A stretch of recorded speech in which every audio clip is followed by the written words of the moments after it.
pleasure to be here. I was here many years ago, and it's fun to be back. And I'm going to talk a little bit about the transformative and critical roles that engineers are going to play in the next several years, and frankly, to our next generation, to transform the world.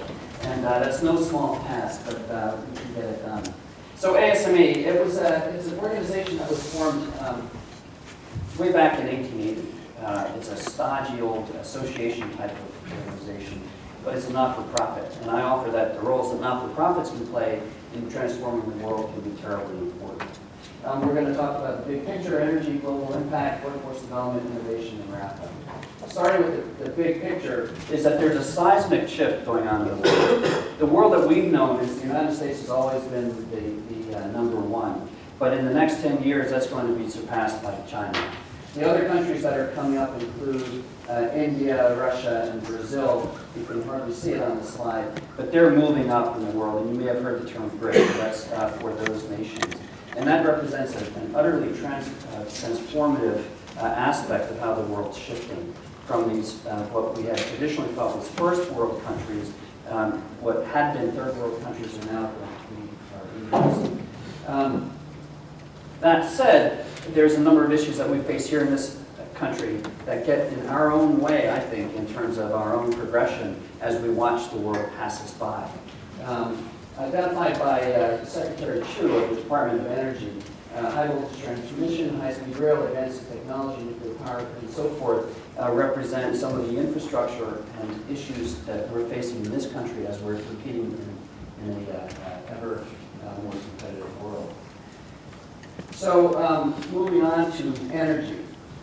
There's an increasing trend for sustainable and new sources. The traditional sources of energy around fossil fuels and nuclear and hydro are not adequate to meet the needs of that changing world. We have an aging infrastructure. We have not been keeping pace with reinvesting in the power grid and other types of how energy is distributed in this country. And it affects virtually every aspect of the economy. Renewables are an ideal solution, but they represent only about 2% of the total energy portfolio at this time. But it's growing, and I think that through the new research and other things that are taking place, there was all kinds of opportunity there. In fact, we haven't had to really invest in alternative energy solutions because we've been so reliant on low-cost oil.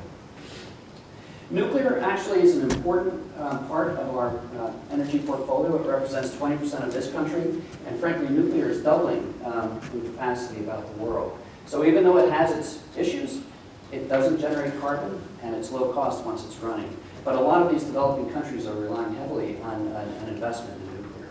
But ultimately, the energy will come from several different sources. Global impact. At ASME, one of the things we've noticed is that the engineering community, and we're trying to change the dialogue around engineering, is really been focused on the developed world. And what we see is, the previous speaker mentioned 6 billion. Actually, the world population surpassed 7 billion in November, and we're going to hit 9 billion during our lifetimes. And the only way we're going to be able to live on the planet and coexist, share energy, grow, thrive, live quality of life, is through engineering and infrastructure. Maybe a bit of an overstatement, but the engineering is going to play a critical role so that we can provide food, water, sustainable and quality of life for those. And so what we've done at ASME is shift our conversation from being reactive and talking about traditional engineering and technical issues here in the U.S., but recognize that we can improve the quality of life for everyone in the world through engineering practice. So these are just some photographs of some of the projects that we've started to get engaged with.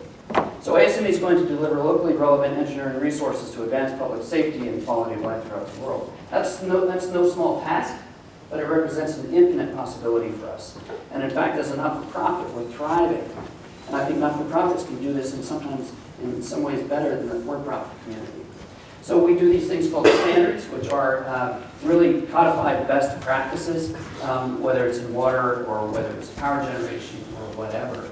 And if we can move into the developing world with the notion of standards and best practices, we can get leverage and really improve the quality of life on a major scale. We are also, one of the things we do as a not-for-profit is we can be a neutral convener of dialogue across governments and for-profit communities, as well as universities and other organizations like us about the world and NGOs. So this is kind of the Lafayette moment for me. We started this effort called Engineering for Change. Engineering for Change is a platform of open source solutions to projects and problems for the developing world and based around engineering. And it's really become a repository of best practices and solutions. The notion was really conceived here. About 10 years ago, I was working with the Engineers Without Borders section as an advisor, trying to help the students understand what works and what doesn't work in the projects. But what I understood at that time, the energy that was reflected in Engineers Without Borders, the idea of jumping in on a project, the idea of cross-discipline, whether you're in engineering or whether you're in a government relations major or a communications major, there was something compelling and interesting about Engineers Without Borders. So I was working at ASME at the time and said, why not us?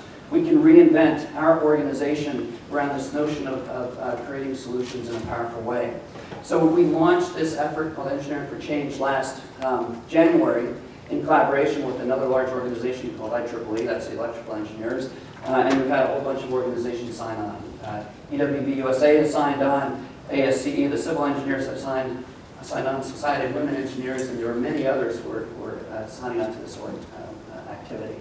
So it's been a great deal of fun. One of the areas of interest has been the notion of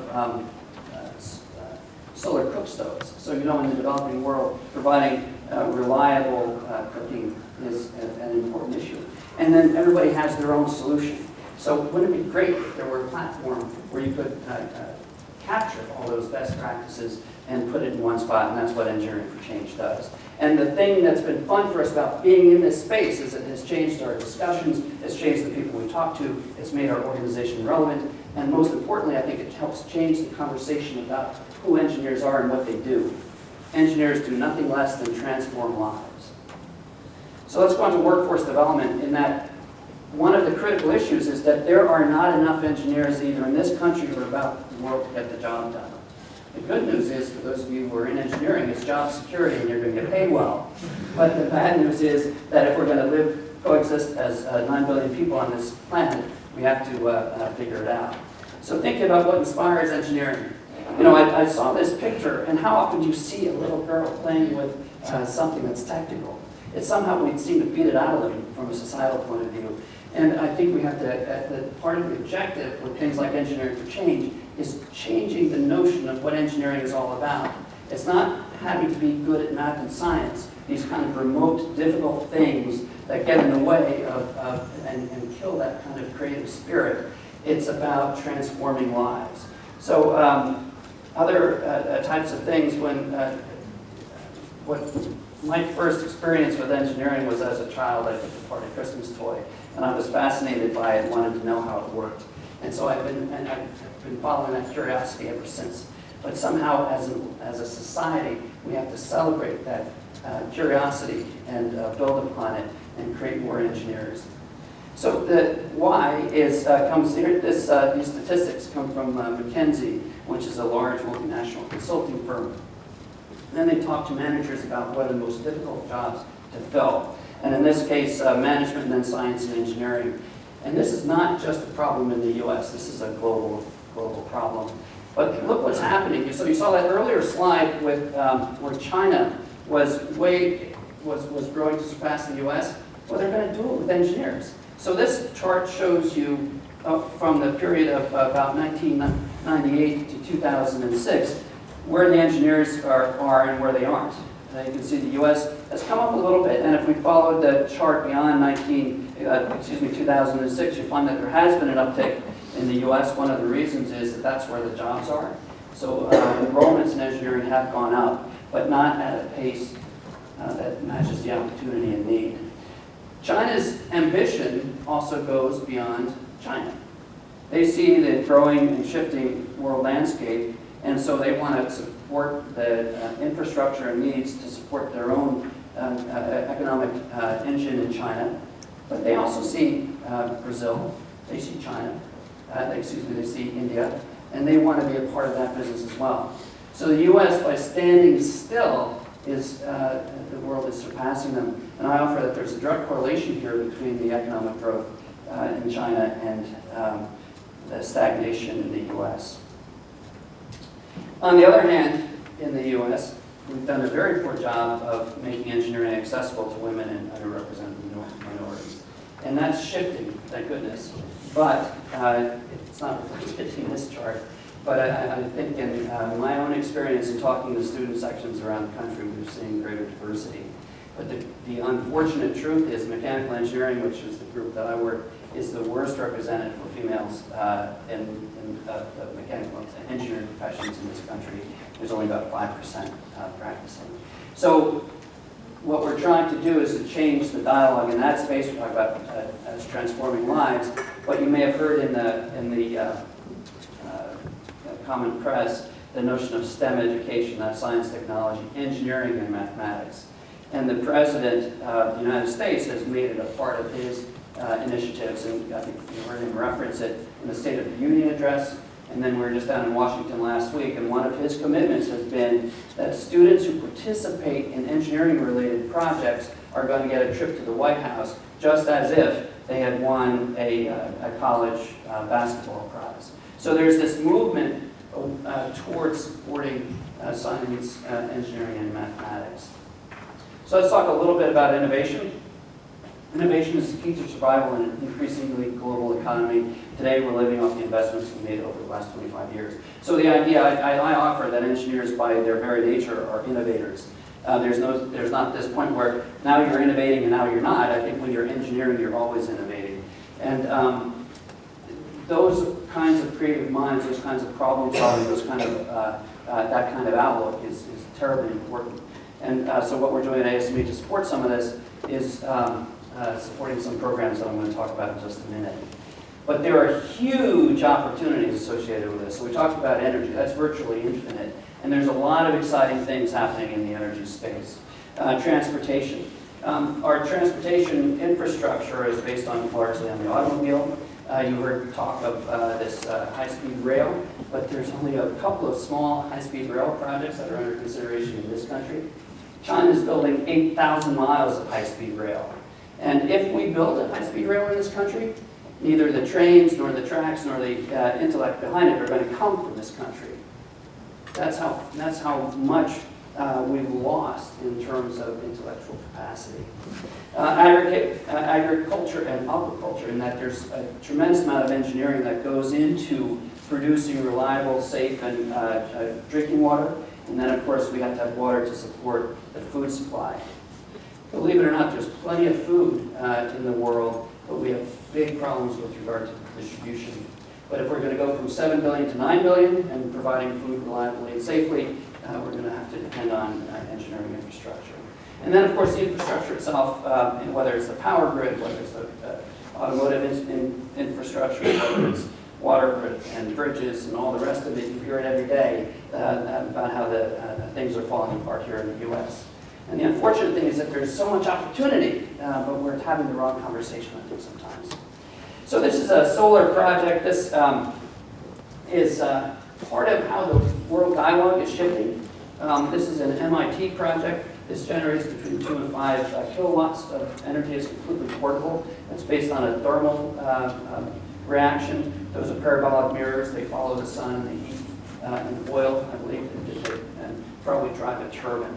I bring this because ASME has initiated and supports something called an innovation show, or iShow, where we talk, this is a student project, and we look at a series of student projects, and they present them both from a technical point of view, but also from the business point of view. And so there's a shift that's taking place that's represented in the nature of innovation by individuals of your generation who are trying to monetize and build business models around transforming lives. A couple of other cool projects. Here's a robotic snake. This was done at Carnegie Mellon. The individual's name is Chesit. And the idea is that there is so much opportunity in terms of synthesizing technologies in such a way that you can completely rethink things. And so this snake is intelligent. It can find its way around. It can go just about anywhere. Dean Kamen, I don't know if you've heard Dean Kamen. He's the guy who was behind the Segway. He's the guy behind the first robotics competition. He's a brilliant inventor. He started off as a mechanical engineer at WPI. He was so smart that he dropped out of school and went and made his first $1 million before he was 30 through an infusion pump invention. But he's out at the forefront. He's doing some other things that are really interesting with regard to power generation, also with regard to water purification. So here's just a hobby for him where he wants to virtually read your own mind signals to create a synthetic arm. I just think that's pretty cool. So as we move on, talk about the future of engineering, in that education is key. We have to change what engineers, what the whole notion of engineering is in this society. I think for too long we've been looking at our feet, kind of saying, yeah, we're the guys in the background who are getting it done. Well, I think it's time to step forward and celebrate it from getting done so we can draw more folks into the profession. And this notion goes on as far as Sesame Street. So I was down at Engineers Week last week and Sesame Street spoke. They're introducing an engineering broker. He's going to be solving problems. And so they've completely recast the show around this. Believe it or not, it's true. And so I was so intrigued. I have not watched Sesame Street since I saw the program since I heard her speak last week, but it's on my to-do list. The other areas I think are exciting are these big projects.